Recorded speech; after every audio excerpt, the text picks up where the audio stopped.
Love பண்ணும்போது நல்லா வாழைப்பழம் மாதிரி பேசினா சார்.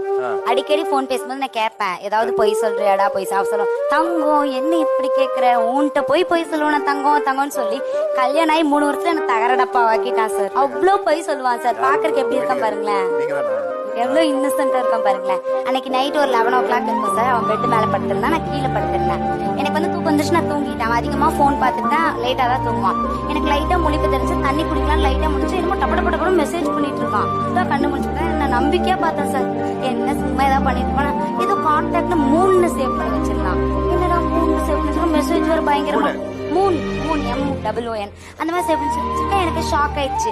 என்னோட மெசேஜ் ஸ்பீட் நல்லா பார்க்கலாமே மெசேஜ்ன்னு பார்த்தா அந்த பக்கத்துல இருந்து வருது சார். என் ஸ்கின் வர டேன் ஆயிட்டே இருக்கேன். இவரு ஃபீல் பண்ணாத, நான் ஒரு டைம் சஜஸ்ட் பண்றேன்னா 1 வாரமா 10 ரூபாய் ஃபேர் அண்ட் லவ்லி எனக்கு வாங்கி தரல, அங்க ஸ்கிரீன் சஜஸ்ட் பண்றேன். அப்படியே ஞாபகம் வச்சு சார். அவரோட எக்ஸ் பேரு மதி. எப்படி பாருங்க 3 சேவ் பண்ணிருக்கான் மதிய.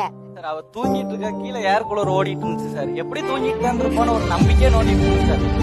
மிரர் இருக்கு சார், அந்த மிரர்லயே தெரியும் நான் நோண்டுறது பார்த்தா. அவளுக்கு தெரிஞ்சாலும் பரவாயில்லன்னு ஃப்ரெண்டுன்னு சொல்லி தான் பேசிட்டு இருக்கேன். எப்படி கண்டுபிடிச்சிருவான்னு தெரியும். எனக்கே ஃபேர் அண்ட் லவ்லி வாங்கி தரலையா, அவர் ஸ்கிரீன் சஜஸ்ட் பண்றாரு. எனக்கு வந்துச்சு போவோம். நீங்க என்ன எனக்கு ஏதாவது சஜஸ்ட் பண்ணிருக்கீங்க, நான் வாங்கி போடுறேன். இப்பெல்லாம் தங்கம் கூப்பிடுறாரா? இப்ப தங்கம் சார்.